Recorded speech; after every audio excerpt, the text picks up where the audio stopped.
तो इजरायल और हमास के बीच भले ही कुछ घंटों का युद्ध विराम चल रहा हो, लेकिन आने वाला समय सिर्फ गाजा के लिए नहीं बल्कि पूरे मिडिल ईस्ट के लिए विनाशक साबित हो सकता है, क्योंकि इजरायल ने हमास के अंत का प्लान तैयार कर लिया है। उधर समंदर में अमेरिका और ईरान की भिड़ंत हो गई है। इतना ही नहीं, अमेरिका सीरिया में बहुत बड़ी तैयारी कर रहा है। उधर ईरान इजरायल को आंखें दिखा रहा है, क्योंकि रूस उसके साथ चट्टान की तरह खड़ा है। रूस यूक्रेन जंग और भयंकर होती जा रही है और अब ये जंग रूस वर्सेस नाटो भी हो सकती है। सभी खबरें आपको 60 सेकंड्स की रिपोर्ट में दिखाएंगे। पहले अभी की बड़ी खबर का करते हैं रुख। तो बड़ी खबर, केरसन पर कब्जे की तैयारी है रूस की तरफ से। रूसी वायुसेना का ऑपरेशन, यूक्रेन के ठिकानों पर बमबारी, यूक्रेन की कमांड पोस्ट तबाह की गई। तो बड़ी खबर आ रही है रूस यूक्रेन युद्ध से जुड़ी हुई, जहां पर यह जानकारी सामने आ रही है कि केरसन पर रूस अब कब्जे की तैयारी कर रहा है। रूसी वायुसेना का ऑपरेशन लॉन्च किया गया। यूक्रेन के ठिकानों पर लगातार बमबारी की जा रही है और यूक्रेन की कमांड पोस्ट इस हमले में तबाह हो गई। यूक्रेन में अब रूस की एयरफोर्स खुफिया इनपुट मिलने के बाद सामरिक ठिकानों को निशाना बना रही है। केरसन में रूसी एयरफोर्स ने एटमी क्षमता वाले सुखोई 34 बॉम्बर से भीषण तबाही मचाई।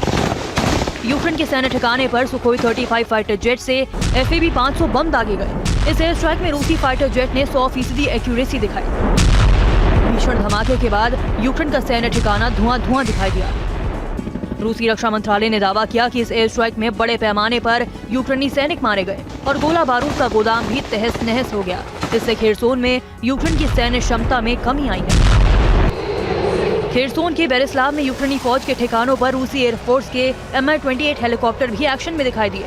यूक्रेन की मिलिट्री पोजीशंस पर चुन कर मिसाइल दागी गई। Mi-28 हेलीकॉप्टर से दागी गई मिसाइलों ने यूक्रेनी फौज की कमांड पोस्ट और बख्तरबंद हार्डवेयर को ध्वस्त कर दिया। Mi-28 हेलीकॉप्टर से हुई एयर स्ट्राइक को रोकने में यूक्रेन की एयर डिफेंस सिस्टम भी नाकाम साबित हुए। और इस वक्त की एक और अहम खबर, ब्लैक सी से रूस का बड़ा हमला सामने आया है। कैलिबर मिसाइलों से की गई स्ट्राइक, रूसी युद्धपोत से मिसाइल स्ट्राइक की गई है।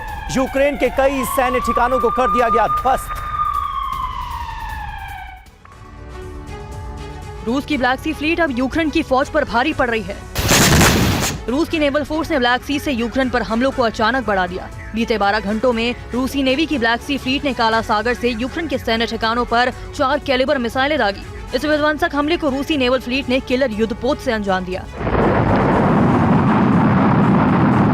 रूसी नेवी ने इस युद्धपोत की लोकेशन बदल कर यूक्रेन पर कैलिबर मिसाइलों से हमला किया। रूस की कैलिबर मिसाइलों ने यूक्रेन के सैन्य ठिकाने को धुआं कर दिया। रूसी रक्षा मंत्रालय ने इस हमले में यूक्रेन में बड़े पैमाने पर नुकसान का दावा किया है। यूक्रेन के तटीय इलाकों पर जारी हमलों को अब रूसी नेवी के साथ एयरफोर्स भी अंजाम देने में जुटी है। ओडेसा पोर्ट से कुछ किलोमीटर की दूरी पर रूसी एयरफोर्स के सुखोई 25 फाइटर जेट्स ने भीषण बमबारी की।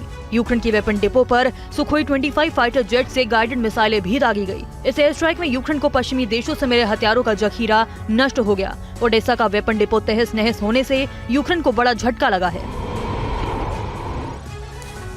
और देखिए, डोनेट्स्क से एक और बड़ी खबर आ रही है। डोनेट्स्क के गांव में भीषण जंग हुई है। रूसी सैनिक पर भारी पड़ा स्नाइपर। यह खबर आ रही, स्नाइपर ने रूसी सैनिक को ढेर किया। रूसी फौज ने मिलारेस से जवाब दिया। तस्वीरें रूसी कब्जे वाले डोनेट्स्क के गांव की हैं। मशीन गन से मोर्चा संभाले रूसी सैनिक को यूक्रेन के स्नाइपर ने ढेर कर दिया। रूसी सैनिक मशीन गन से लगातार यूक्रेनी सैनिकों के फ्रंट लाइन पर गोलियों की बौछार कर रहा था। तभी यूक्रेन की छापामार ब्रिगेड के स्नाइपर ने 100% एक्यूरेसी दिखाई और रूसी सैनिक को मार गिराया। स्नाइपर की गोली रूसी सैनिक के सिर पर लगी थी। रूसी सैनिक ने मौके पर ही दम तोड़ दिया और बंकर में जा गिरा। डोनेट्स्क में आगे बढ़ती यूक्रेनी फौज को आखिर में रूस ने BM-21 ग्रैड MLRS से जवाब दिया। रूस की सैन्य पोस्ट पर तैनात BM-21 ग्रैड से बैक टू बैक रॉकेट दागे गए। कई रॉकेट्स ने यूक्रेन की फ्रंट लाइन पर भीषण तबाही मचाई। रूस के रॉकेट अटैक में कई यूक्रेनी सैनिक मारे गए तो बड़ी संख्या में यूक्रेनी सैनिक घायल भी हुए। रूसी कब्जे वाले डोनेट्स्क के इलाकों पर बीते 2 महीने में 17 बार यूक्रेनी सैनिकों ने काउंटर ऑफेंसिव हमलों को अंजाम दिया है, मगर हर बार यूक्रेनी सैनिकों को मुंह की खानी पड़ी। अमेरिका से मिले वेपन भी रूस की डिफेंस लाइन को भेदने में नाकाम साबित हुए।